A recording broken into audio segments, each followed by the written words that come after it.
Right now, as you are watching this, the Middle East is sitting on the edge of something that could change everything. Because in the early hours of what should have been an ordinary morning, Iran's Revolutionary Guard fired what they are calling a 10th wave of ballistic missiles directly at Israel, and according to Iranian state media, those missiles did not just fall in open fields. They reportedly reached the very places where Israel's top leadership operates. And at the center of it all is one question that the entire world is asking right now. Where is Israeli Prime Minister Benjamin Netanyahu, and what exactly happened to him? If you have been following the headlines and feeling confused, overwhelmed, or like you cannot tell what is real versus what is propaganda, you are not alone. This story is moving fast, the claims are dramatic, and the information is messy. So stay with me, because we are going to break down everything that has happened, what we actually know, what is still unconfirmed, and what this escalation means for the entire region. And if you are new here and you want coverage that cuts through the noise and gives you the real picture, go ahead and hit that subscribe button and give this video a like right now. It genuinely helps us reach more people who need to hear this. So let's start from the beginning. Iran's Revolutionary Guard Corps publicly announced what they described as a Kabar Shakan ballistic missile strike targeting Israel. Now, the name itself translates roughly to fortress breaker, which tells you everything you need to know about how Iran wanted this moment to be perceived. These were not random rockets. According to Iranian officials, these missiles were designed to penetrate Israel's layered air defense system, a system that has long been considered one of the most advanced and reliable in the entire world. And Tehran did not stop at just claiming a successful launch.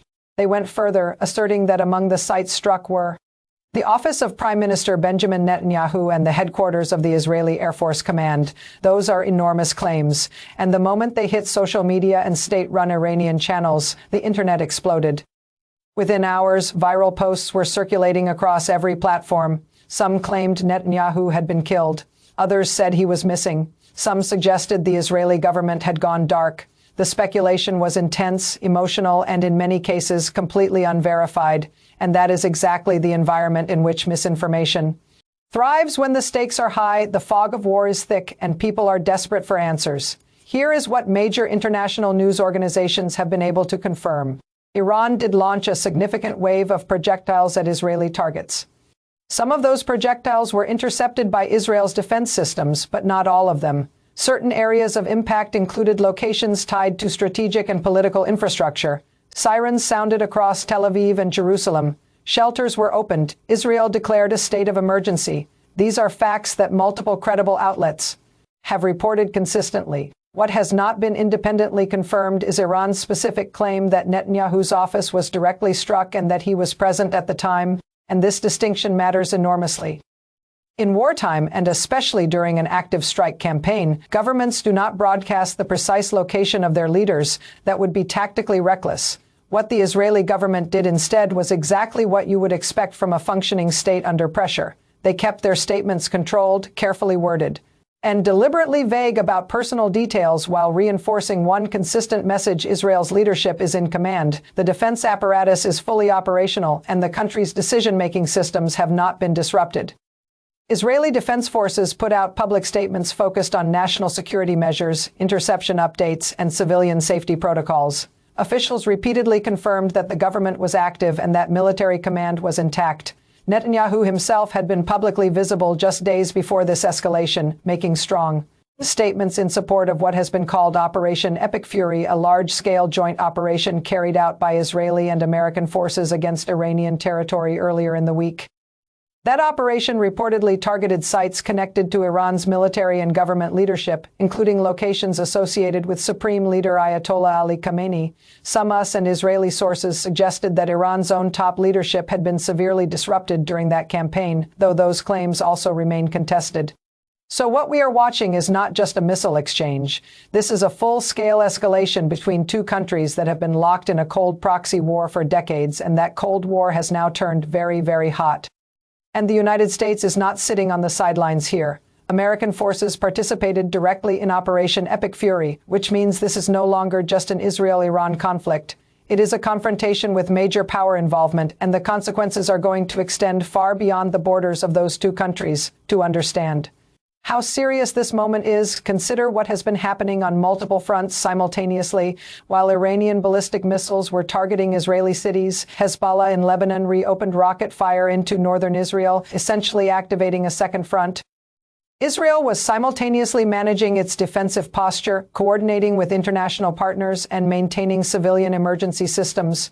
Projectiles reached residential neighborhoods, real people were running for shelters, emergency responders were stretched, and through all of this, the government was working to hold the line not just militarily, but psychologically for a population that has lived under the shadow of these threats for generations. Now back to Netanyahu specifically. The silence around his exact whereabouts is not evidence that something has gone wrong. It is actually evidence that standard wartime security protocols are working exactly as intended. No modern government is going to confirm in real time where their head of state is during an active ballistic strike campaign. That information would be a gift to the aggressor. What we can observe from public-facing communications is that Netanyahu's office and inner circle have remained active. Directives have continued to be issued.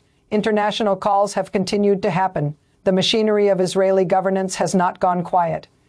These are all indicators of a leadership structure that is still functioning, even if that leadership is deliberately keeping its physical location out of the public eye, and honestly, that tells its own story. When a government goes completely dark, when communications stop, when there are no statements for hours or days, that is the signal that something has gone catastrophically wrong. That is not what we are seeing here. What we are seeing is a government communicating carefully, acting deliberately, and doing everything that a functioning democratic state does under extreme pressure. What this moment really represents is a profound turning point in a rivalry that has defined Middle Eastern geopolitics for decades.